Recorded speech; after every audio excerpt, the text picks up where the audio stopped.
नमस्कार। जय जगन्नाथ। शुभ रविवार अभिनंदन।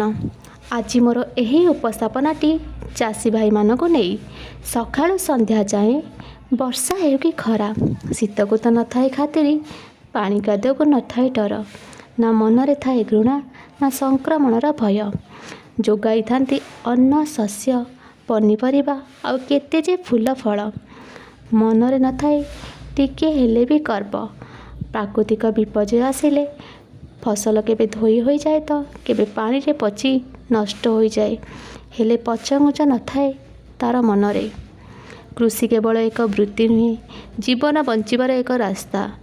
कोटि कोटि जनता पशुपक्षी मुहरे आहार देउथिबा एक माध्यम।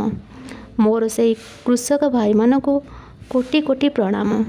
आसंतु एक स्वर रे कहिबा जय जवान जय किसान। आउ साहाय्य करिबा सम्मान मध्य करिबा। कृषक भाई मानकु मोर ये उपस्थापनाटी किपरि लागिला मते कमेंट करिकि निश्चय जणाइबे। दिनटी शुभमय हेउ। धन्यवाद।